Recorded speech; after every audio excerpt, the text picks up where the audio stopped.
Au cœur du masculin, avec Normand Faubert.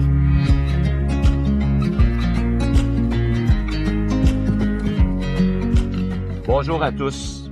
Bienvenue dans ce nouvel épisode Au cœur du masculin. Aujourd'hui, j'ai le privilège d'accueillir Yvan Faneuf, un pionnier de la condition masculine. Salut Yvan. Salut Normand. Vraiment content de te recevoir, Yvan, d'avoir ce moment-là avec toi pour parler des masques, tomber les masques qui empêchent les hommes d'aimer pleinement.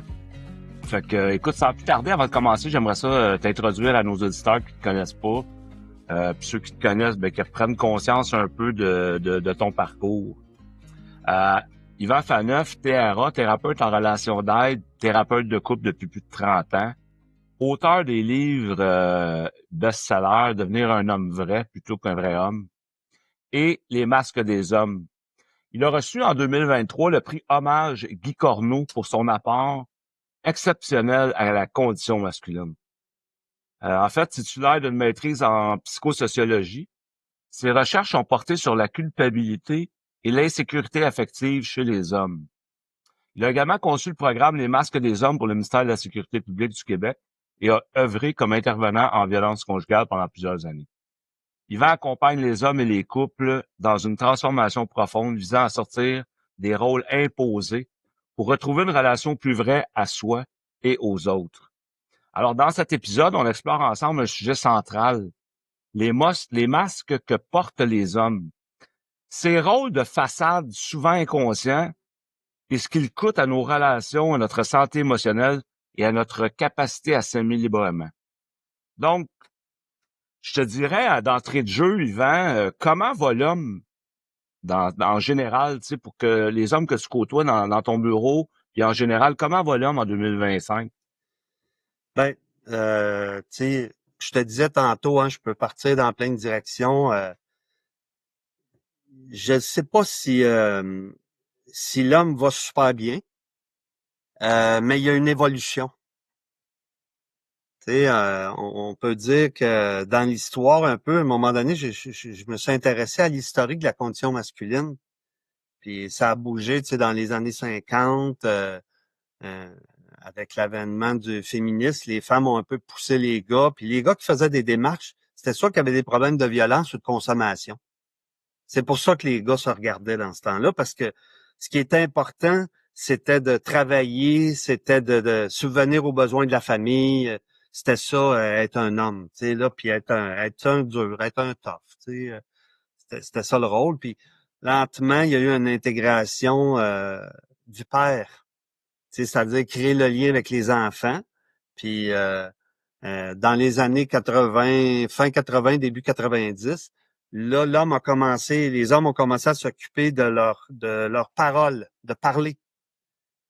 Avant Guy Corneau, il y a eu des gars, tu sais, ça s'appelait ouais, je me souviens plus du nom, en tout cas, c'est pas grave. Il y a un groupe de gars qui travaillaient tous en violence conjugale. Parce que c'était ça le début, tu sais, du travail sur soi. C'était la violence conjugale.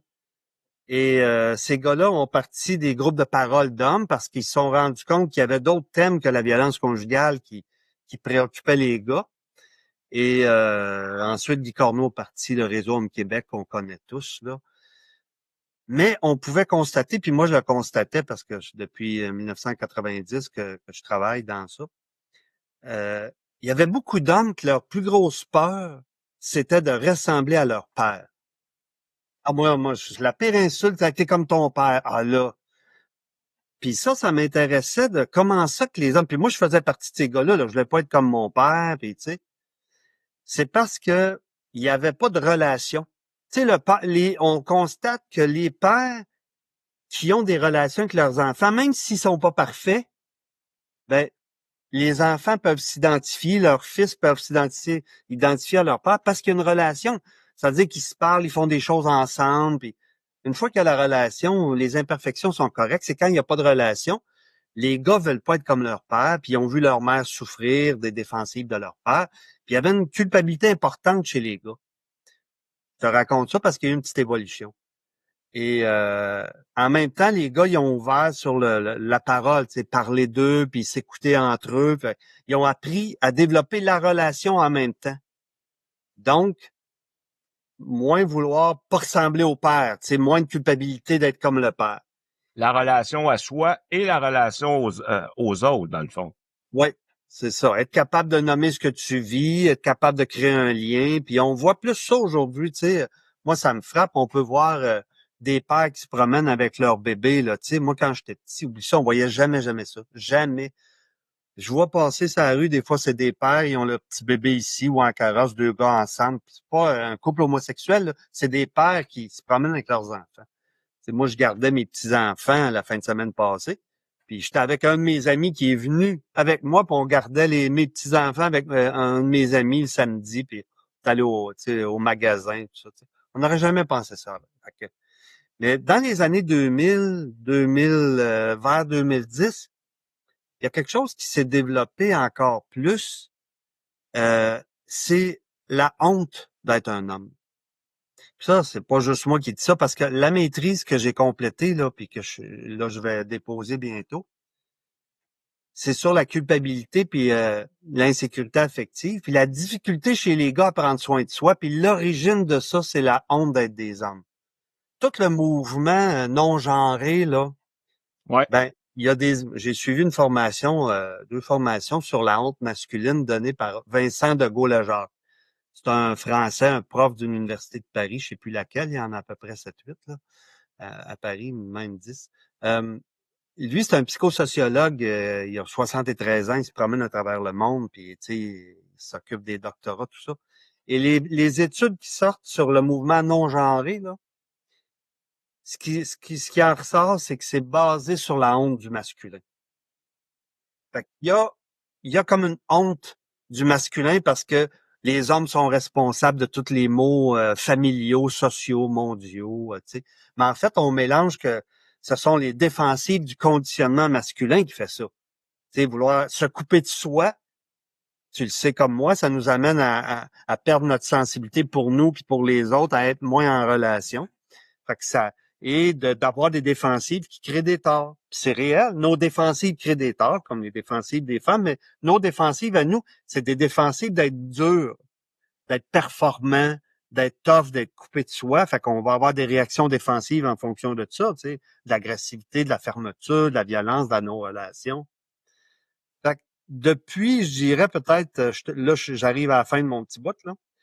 Depuis peut-être une dizaine d'années, je sais pas si toi tu as vu ça dans ta pratique, les gars, moi, ils ont commencé à venir en thérapie, pas parce qu'ils ont fait quelque chose de pas correct. Pas parce qu'il faut qu'ils arrêtent d'être agressifs, violents ou qu'ils consomment. Non. Parce qu'ils ont envie d'être heureux, normalement. Puis ça me touche de le dire parce que ça, c'est nouveau. Des gars qui font une démarche parce qu'ils ont le goût d'être heureux. Ils partent pas de la même place. Exactement.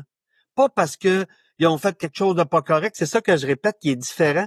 C'est, ils viennent, ils auraient le goût d'être heureux. Ils réalisent qu'ils s'écoutent pas. Fait que ça, c'est positif.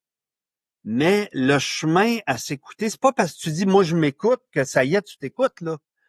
Tu sais, c'est un apprentissage, là, d'apprendre à s'écouter, à sentir ce que je vis, à déterminer c'est quoi l'émotion, puis quoi faire avec ça.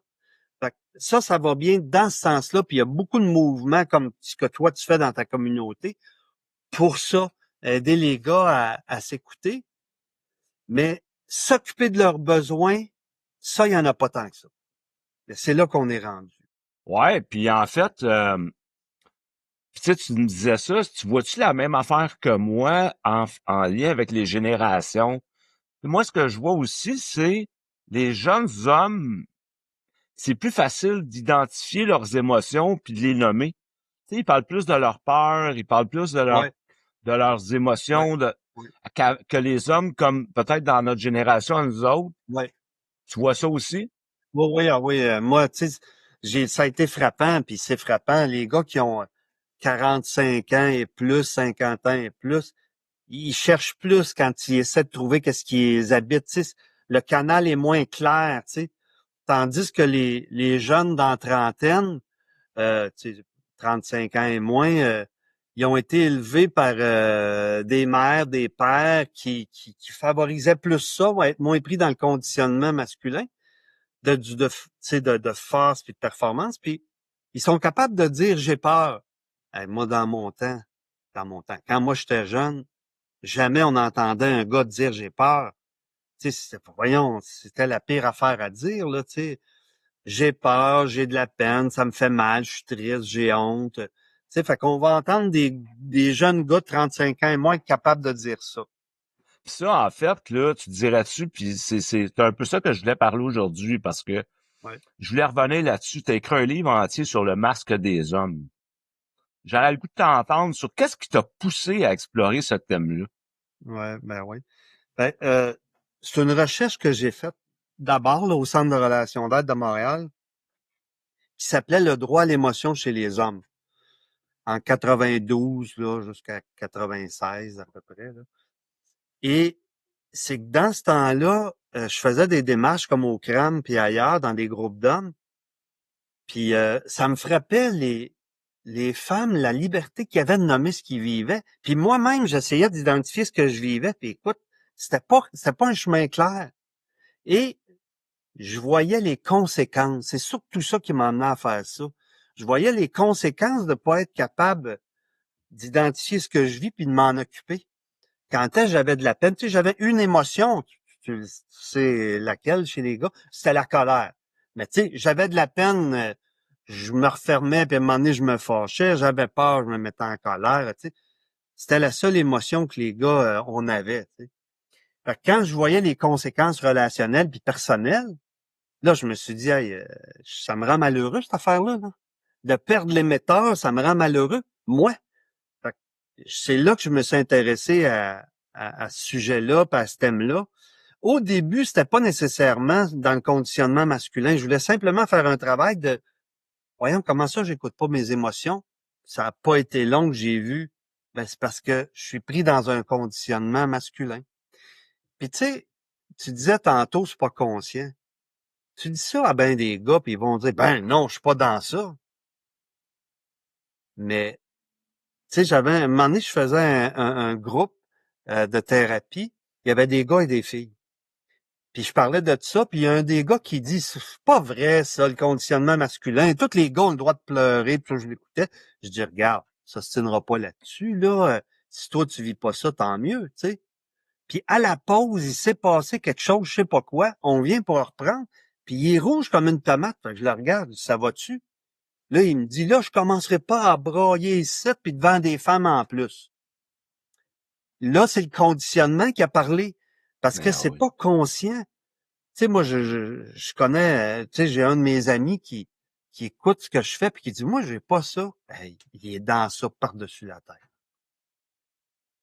L'intérêt pour la guerre, pour l'armée, pour, tu sais, ces affaires-là. Jamais, il parle pas de lui jamais. Tu sais, il travaille fort. Le centre de sa vie, c'est son travail, sa blonde. Il n'y a pas de lien affectif en dehors de ça. C'est tout le conditionnement masculin qui fait ça. T'es pas libre d'être simplement toi. T'es pris dans un cadre pas conscient. Fait que moi, quand j'ai fait cette recherche-là, j'ai vu ça. Puis pourquoi les masques? J'arrête pas de m'interrompre, là, Normand. Ben non, c'est fort intéressant, Yvan. OK. Un masque, c'est quoi? Tu sais, la question que je me suis toujours fait poser quand je faisais cette recherche-là, puis que j'ai sorti ce livre-là qui est Devenir un homme vrai, là. C'est pas les masques, mais c'est devenir un homme vrai, plutôt qu'un vrai homme. Un masque, c'est quand tu présentes extérieurement autre chose que ce qui t'habite réellement. C'est ça un masque. On fait tout ça, là, c'est pas grave, là. Mais c'est que les hommes, on a certains masques en particulier. Puis c'est ça que je décris, là. Je décris 12 masques, 3 catégories de masques. Puis lesquels, ouais, c'est ça, lesquels les plus populaires ou les plus utilisés chez les hommes que tu rencontres ou dans ce que tu as écrit, là? Ben, il y a les masques de dureté. Tu sais, paraître un tough, paraître un dur, pas avoir de sensibilité, être fort, performant. Tu sais, il y a 3 ou 4 masques, là. Là, je le sais plus par cœur, là, tu sais. Euh, et ensuite, il y a les masques de rationalité. Ça aussi, c'est masculin. Pas avoir d'émotion. Tu sais, la première catégorie, c'est avoir une seule émotion, la colère. Deuxième catégorie, c'est pas avoir d'émotion du tout, toujours en contrôle. Tu sais, quelqu'un qui veut se montrer toujours rationnel, intellectuel. Avoir de l'émotion, c'est être faible, c'est avoir un problème. Tu sais, je me rappelle à un moment donné, j'étais avec un gars que lui, c'est un intellectuel, un rationnel. Puis on écoutait un match de football. C'était la Super Bowl, ça fait très longtemps de ça, peut-être 20 ans. Puis le coach était super émotif. Puis mon ami avait dit, hey, lui, il est en train de faire une dépression. Je dis, ben voyons non. Pas une dépression, le gars. Il est émotif, il vient de gagner le Super Bowl, tu sais. Fait que les gens, les gars qui veulent être toujours en contrôle puis rationnels, tu sais, on se défend avec ce qu'on a de fort. Si tu es un gars qui a une force de caractère importante puis une affirmation forte, tu vas te défendre avec des masques de dureté. Si tu es un gars qui a un rationnel fort, ben tu vas te défendre contre ta sensibilité, ta vulnérabilité et ta sensibilité par le rationnel. Toujours en contrôle. Puis, il y a les autres masques qui ont apparu dans les années 70-80, les masques de douceur. Les gars qui ont une culpabilité de fond qui est forte, de honte d'être des hommes, puis qui ont essayé de tasser tout ce qui est masculin d'eux, puis se montrer le mouvement non-genré. Là. Ouais. Mais ça existe avant. Tu sais, moi, je me rappelle, le mouvement non-genré, c'est pas nouveau, là. Quand j'étais au cégep en 1979, en 1980, il y a des gars qui venaient en jupe juste pour contester le conditionnement masculin. Puis moi, moi, je jouais au football, puis il y avait un gars qui jouait avec moi, puis il venait des fois en robe ou en jupe, juste pour confronter le conditionnement masculin. Ça fait que Pour vrai, OK. Je savais pas que ça existait depuis... ça arrive. Ben ouais. OK. Il y avait deux gars qui faisaient ça dans l'équipe, puis il y avait d'autres gars. Tu sais. Puis c'était plus fait comme pour tiens, le conditionnement masculin. Aujourd'hui, c'est un mouvement plus profond, là, tu sais, de non-genré. Durant le colloque que tu as participé l'an passé, il y avait un gars qui est venu parler, là, Maxwell Sohar, tu sais, puis c'est approfondi. C'est un gars qui a fait un travail là-dessus. Puis je comprends une contestation plus profonde. Mais même lui, il disait, tu vois, même si moi je suis non-genré, euh, je suis quand même pris dans le silence masculin. Parce que ça part de loin. Hey, ça part de la survie de l'espèce, ça. Le conditionnement masculin-féminin, il est basé sur la survie de l'espèce il y a 30 000 ans. Là. Fait que c'est profond en nous. Ben, en fait, j'aurais une question par rapport à ça. Tu sais, justement, je me suis questionné sur le fait que est-ce que le non-genré ou tout le mouvement, en fait, de masculinité toxique dans lequel on vit avec les Andrew Tate de ce monde, c'est-tu une recherche d'identité ou de modèle masculin positif qui manque dans notre société actuelle, qui fait qu'on va tendre avec les réseaux sociaux plus vers une masculinité toxique parce que c'est ce qu'on nous montre et c'est ce qui est l'influence, en fait, qui est là. Tu sais, l'homme est su comme dans une recherche. Je sais que l'homme, dans une période de sa vie, tu sais, avant l'âge adulte, est dans une recherche d'identité, puis s'il y a peu de modèles ou s'il y a un vide qui est créé, on va tendre vers une influence qui est plus toxique. C'est ça qui fait que les jeunes hommes tendent vers cette masculinité toxique? Ben, t'as les deux polarités, là. Mais le mouvement non-genré, je suis pas un spécialiste, mais j'écoutais Maxwell, puis j'ai Maxwell Sohar, là. Ouais. J'en ai parlé avec d'autres. Puis quand j'étais à l'université, c'était quand même un mouvement, dernièrement, là, les 5 dernières années, un mouvement qui est là. Puis l'étude que Vincent de Gaulle-Jacques parlait, les études dont il parlait, c'est dans ça, il y a une réaction contre le masculin conditionné OK. dans le mouvement non-genré. On veut pas être des gars fermés, on veut pas s'identifier au conditionnement masculin. Ça, c'est ça. Mais c'est vrai qu'il y a pas beaucoup de modèles de gars. Moi, j'ai identifié ma recherche dans le mouvement la masculinité humaniste. C'est-à-dire être un gars qui s'assume pleinement comme homme, mais qui accueille tout ce qu'il est. De sensible, d'émotif, de fort, d'affirmatif, mais qui est pas défensif. C'est ça qui manque, puis c'est ça le mouvement.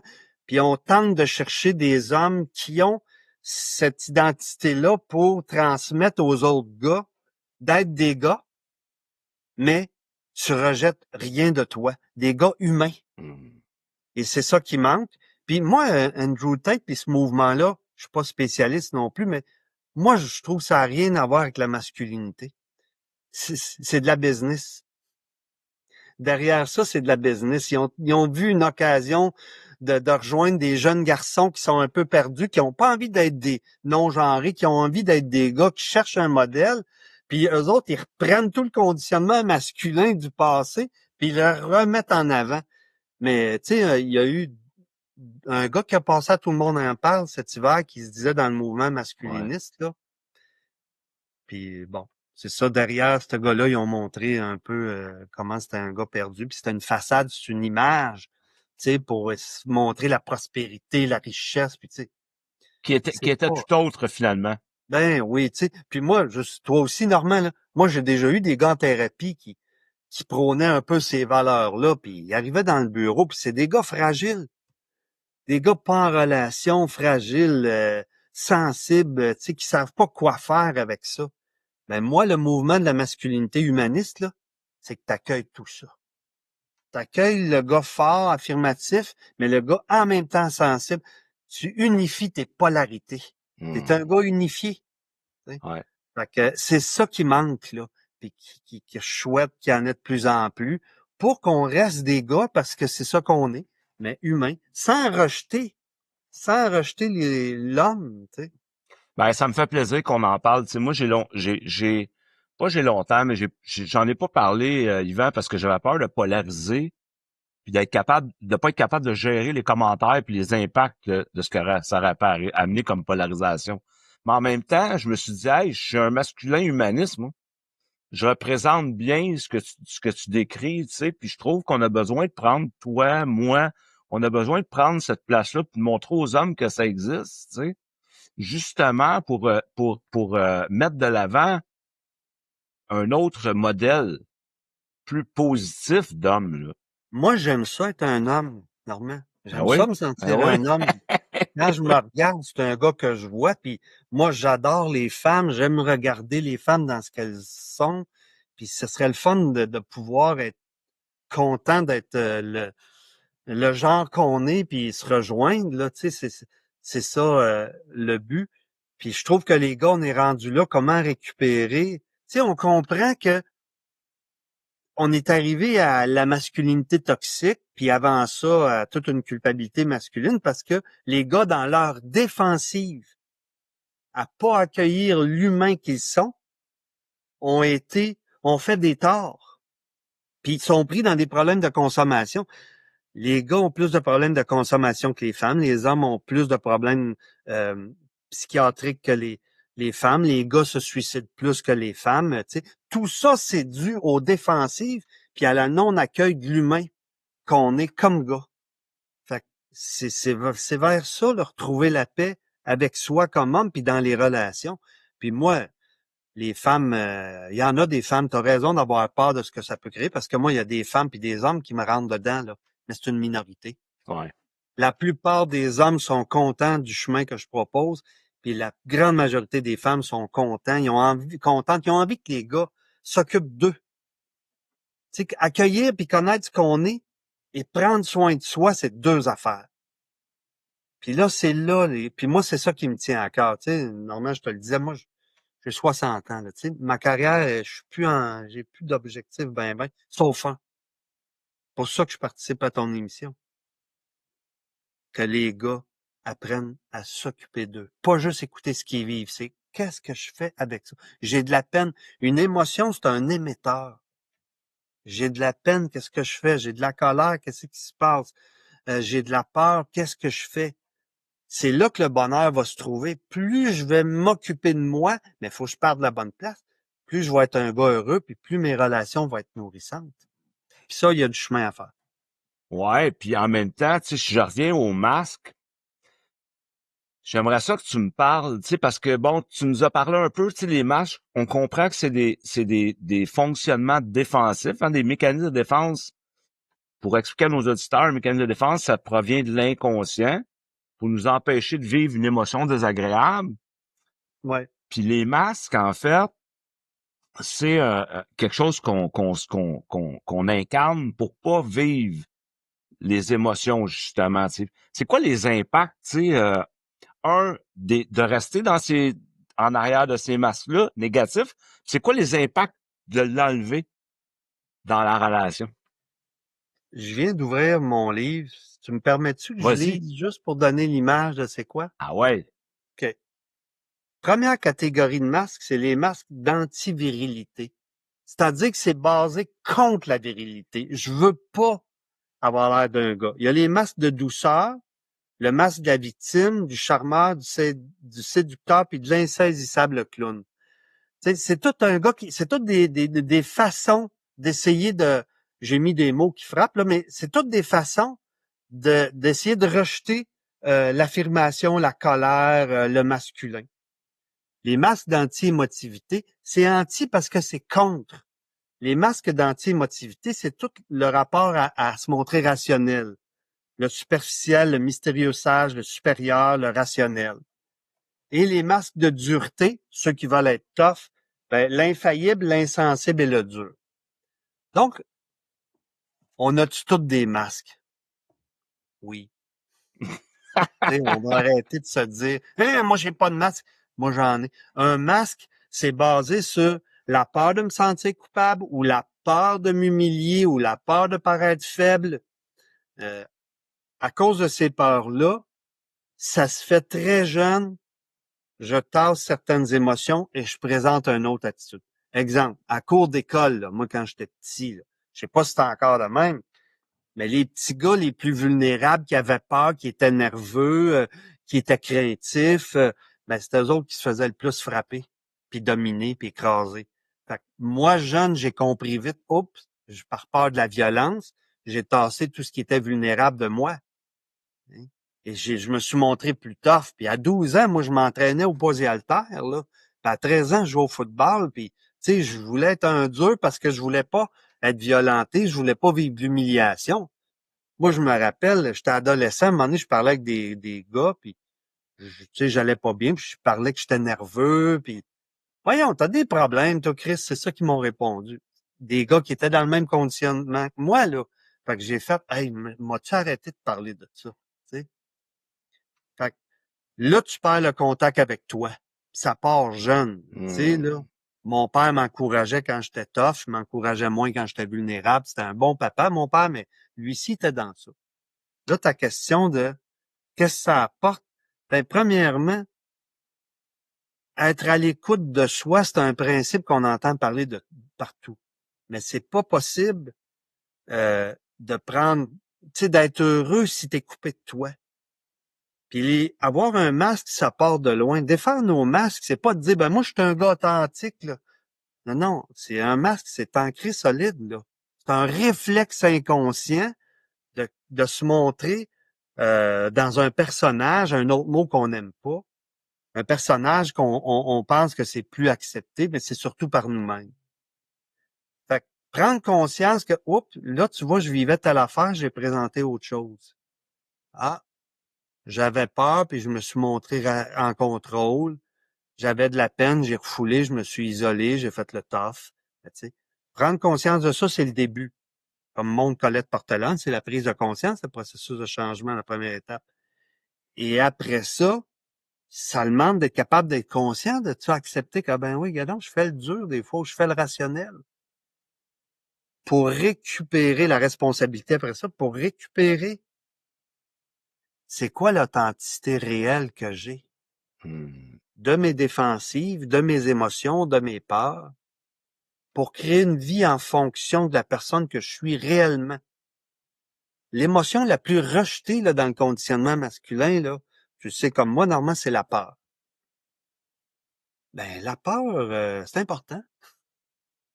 Faut démêler les peurs imaginaires des peurs réelles, mais des fois, là, on a peur, puis on a raison d'avoir peur.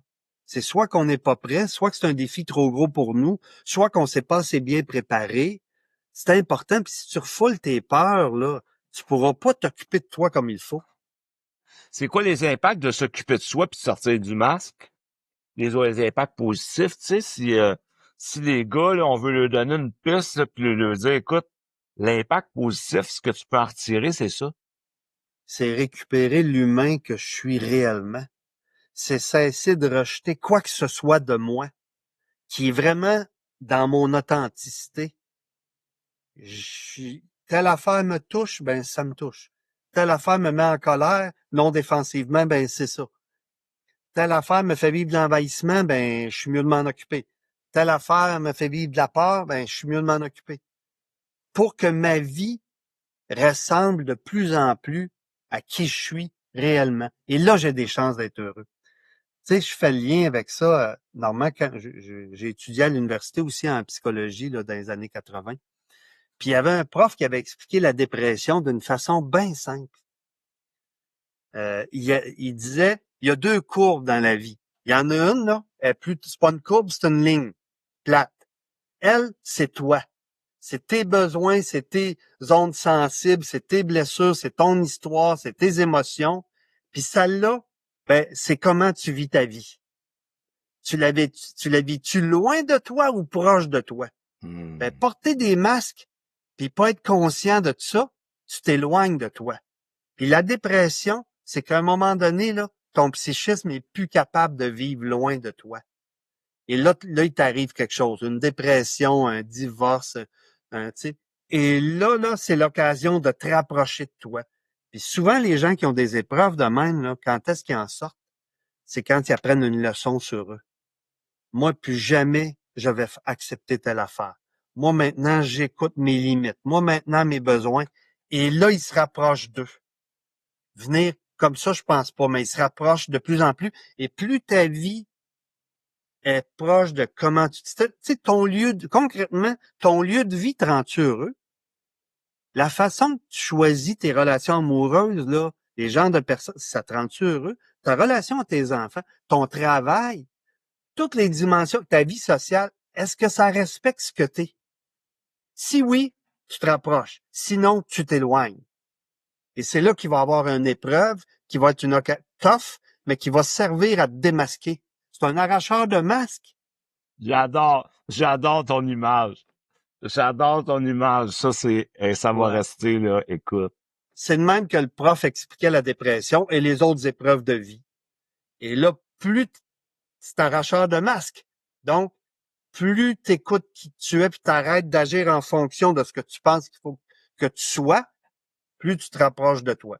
Et moi, ça fait plusieurs années là que je me concentre à un petit peu ce choix-là. Là. Même les mini-choix. Ce choix-là, c'est-tu moi? Tu sais, puis c'est pas parce que tu dis moi je suis un gars authentique que tu le fais. Non, non, faut que tu t'arrêtes parce que le conditionnement masculin, là, ça part de bien plus longtemps que toi. 30 000 ans. Fait qu'il faut que tu t'arrêtes à attends, c'est-tu bien moi, là? Puis un des trucs chez les gars, là, apprendre à accueillir la peur, la peine, l'insécurité, la culpabilité puis la honte. Ces 5 émotions-là, là, sont dures à accueillir. Ben, arrête-toi. J'ai-tu peur? J'ai-tu honte? Me sens-tu coupable? Je suis insécure? Ça va replacer, là. Ouais, puis tu sais, en fait, quand tu te rapproches de ça, tu te rapproches de toi, tu sais, c'est sûr que ça te demande d'assumer aussi la réaction de l'autre, d'assumer de perdre, d'assumer de blesser, d'assumer, tu sais, puis ça, c'est souvent là, on a un enjeu relationnel. Ah oui. Oh oui, t'as raison que là, on tombe dans l'autre étape. Une fois que tu t'écoutes, là, on tombe dans le principe qu'on entend beaucoup parler de l'amour de soi. Tu sais, Ouais. les gars, ils ont envie d'être plus heureux. Ben, faut plus fonctionner sur le conditionnement masculin, mais plus sur le respect et l'amour de soi.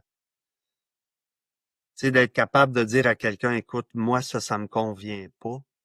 Ben là, t'es plus un tough, t'es plus un dur, t'es un gars qui s'écoute, qui dit, gars, moi, j'ai une limite à fonctionner de même. Puis on le fait pas contre les autres, on le fait pour soi. Mm. Tu sais, moi, à un moment donné, j'étais avec une femme dans ma vie, puis il y avait tu sais, des fois, elle parlait contre ma fille, tu sais. Puis là, j'ai dit, moi, tu peux pas faire ça. Tu peux pas faire ça parce que ça me fait trop mal. Tu remets en question euh, le papa que je suis et que j'ai été. Tu sais, on peut discuter de comment j'agis, mais parler contre ma fille, ça, je peux pas. Elle va te demander d'arrêter ça, tu sais. Puis ça a été un sujet de rupture. J'ai dit, je peux pas fonctionner avec de même. Tu sais. Fait que d'écouter mes limites, Ça a été une question d'amour de moi puis d'accepter de perdre. C'est ça. T'as accepté de perdre, t'as assumé que tu peux pas aller au-delà de ça. Non, puis elle, ça touchait ses enjeux. C'est une bonne personne, mais ça touchait ses enjeux. Fait que on n'arrivait pas à se rejoindre dans ça. Tu sais, comme il y avait une autre fille que j'ai rencontrée à un moment donné qui, elle, avait un fonctionnement très envahissant. Là, tu sais, là, comment je m'habille, je parle, comment je me coiffe, tu sais, comment j'agis. Arrête, arrête. Puis c'était trop fort, c'était ses enjeux. J'ai dit que moi, je peux pas fonctionner de même. Là. Je peux pas être dirigé par toi là, dans ma vie. Sinon, c'est plus c'est pas toi que je vais aimer, c'est moi que j'aimerais plus être avec toi. Tu sais, fait que c'est une question d'amour puis de respect de soi, puis accepter que ça se peut qu'on perde. Mais moi, je remarque que quand on le fait dans le respect de soi, là, on peut perdre certaines personnes, mais on attire d'autres. Qui, eux autres sont bien avec qui tu es, authentiquement. Et c'est ça qu'on cherche. Ouais. Le respect de soi, puis des gens avec qui ce qu'on est se rejoint. Un gars qui va être le tough, il va rencontrer, par exemple, une fille qui aime des gars qui sont tough. Ben, il va falloir qu'il reste dans ça, sinon elle va être déçue puis il va la perdre. Mais si le gars, il cherche pas à être tough, mais juste à être lui, il va rencontrer une fille qui aime son authenticité, il va pouvoir être vrai. Fait que le prix à payer d'être en arrière d'un masque est très, très élevé, tu sais, parce que c'est comme, c'est de le maintenir continuellement, puis de s'éloigner de soi, là. Ouais. T'aimes bien l'image, hein? Ouais. Ah, j'adore ça. Ouais. Ouais. Puis, dis-moi donc, par où un homme peut commencer pour sortir, tu sais, si on veut aujourd'hui, là, donner de l'espoir, là, aux hommes, là, tu sais, qui sont pas en cheminement, puis qui veulent sortir du masque, puis qui veulent apprendre à se connaître, tu sais, c'est quoi les moyens que toi, tu privilégies là, par rapport à ça, là? Moi, je pense que, tu disais des gars qui font pas de démarche. Moi, je pense qu'il faut faire une démarche. Elle peut être multiple. Que ce soit de la lecture, sur les prises de... Il faut apprendre à récupérer la vraie personne que je suis. Des groupes de parole d'hommes, c'est excellent. Des lectures, des formations, de la thérapie individuelle, de couple. Il faut faire des démarches. Pourquoi? Pour se rencontrer. C'est trop facile, tout seul dans sa bulle, de pas se remettre en question puis de penser que tout est correct. Puis, dans ce temps-là, tu dis quoi? C'est qu'à chaque fois que tu vis quelque chose de difficile, tu dis, ah, ben, c'est à cause des autres. Non, non, man. À un moment donné, il faut que tu regardes qu'est-ce qui part de toi. Et ça, là, ce que tu rencontres de difficile dans tes relations, c'est des occasions de te regarder. Puis aussi de regarder, es-tu un gars heureux ou pas heureux? Heureux peut-être dans certains domaines, puis moins dans d'autres. Ben, utilise le domaine où tu es moins heureux et apprends à connaître qu'est-ce que tu vis, à récupérer d'où ça part, c'est quoi tes besoins réels. Moi, je pense qu'il faut faire des démarches, puis faire partie de groupes d'hommes, puis avoir des modèles de gars. Identifier des modèles de gars que tu dis, Colin, ce gars-là, il a l'air libre d'être ce qu'il est, j'aimerais ça, être comme ça. Ça aussi, c'est un autre bon moyen. Trouver des modèles, faire des démarches, utiliser ce qui va pas pour se connaître, puis apprendre à poser des gestes basés sur comment je me sens, qu'est-ce que je vis, puis qu'est-ce qui me rendrait heureux. Ah, écoute, Yvan, tu sais, ça nous amène tranquillement vers la fin. Tu sais, je reste profondément touché, Yvan. Ça fait plusieurs années qu'on se connaît, tu sais, puis je vois, tu sais, ce qui me touche, c'est ton expérience. Tout ce que tu as développé comme expertise au niveau de la condition masculine, comment c'est riche. Tu sais, moi, tu sais, je tiens à te remercier infiniment d'avoir accepté mon invitation. Tu sais, c'est comme pour moi, ton apport est vraiment important, puis je comprends le sens de l'hommage Guy Corneau, tu sais, aujourd'hui en t'ayant parlé, tu sais. Fait que ça, pour moi, merci, puis pour nos auditeurs aussi, là. Puis tu sais, t'en as parlé, effectivement, tu sais, je sais que t'animes toi-même des groupes d'hommes au Centre de relations d'aide de Montréal. Il y a des cercles de parole auxquels vous pouvez assister, messieurs, dans la communauté d'attributs masculin également. Il y a des thérapeutes en relation d'aide. Je sais souvent que les services sont contingentés au niveau des psychologues, mais tu sais, les thérapeutes en relation d'aide, c'est des professionnels en fait, qui ont la compétence pour vous accompagner, pour vous aider. Tu sais. Puis j'ai beaucoup aimé aussi le fait que tu dises trouvez-vous un modèle d'homme.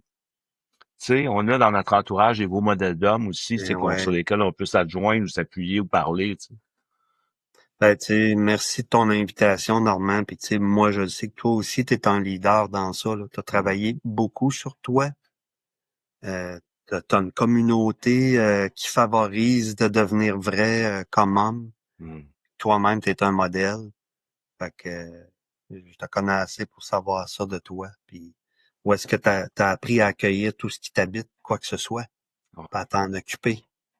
Fait que je pense que c'est une belle rencontre entre nous deux de ce qui représente la masculinité humaniste, là, tu sais, des hommes unifiés, là. Ouais. Ouais, vraiment, puis on le porte, tu sais, je l'assume aujourd'hui, puis t'es été une belle inspiration dans ma vie pour ça, tu sais. C'est pour ça que je te dis, quand tu m'as dit, trouvez-vous un modèle d'homme, tu sais, moi, je l'ai pas eu, ce modèle-là, avec mon père, parce qu'il était absent, tu sais, puis il m'a pas montré un modèle d'homme assumé dans sa masculinité, tu sais. Puis tu en as été un dans ma vie, tu sais, puis je veux te remercier pour ça, parce que ça me permet aujourd'hui d'assumer l'homme dans son entièreté, dans son authenticité, pour en inspirer d'autres, mais t'as contribué beaucoup à ça, Yvan, je te remercie, tu sais. Fait plaisir. Puis tu sais, je finirai en disant, les jeunes, ils sont plus capables de parler d'eux. Mais moi, ce que j'observe, c'est quand ils sont en relation amoureuse, là, le conditionnement masculin, il revient. Il y a quelque chose dans la dynamique de couple qui fait ressortir ça. Fait que, il y a du chemin à faire, à continuer à vouloir être heureux puis se libérer du conditionnement pour être l'homme que je suis. Pas contre, mais pour être l'homme que je suis. Puis c'est ce que je souhaite à tous les gars. Je te réinviterai pour en parler du couple. Ça me fera plaisir. Écoute, si t'es Merci. ouvert, ça me ferait vraiment plaisir de te réinviter dans un autre épisode au cœur du masculin. En terminant, on peut te rejoindre, je pense, Yvan, sur ton site internet, yvanfaneuf.com. Ouais. Parfait. Puis, écoutez, vous voulez des informations, toutes les informations vont être disponibles dans la description du balado au cœur du masculin. Il y a également la communauté La Tribu Masculin. Vous pouvez retrouver les informations sur mon site internet à normandfaubert.com. Et je vous invite à un autre épisode très bientôt de ce podcast au cœur du masculin. À très bientôt, chers auditeurs. Merci. Merci, Yvan. Merci, Normand. Merci. Salut tout le monde.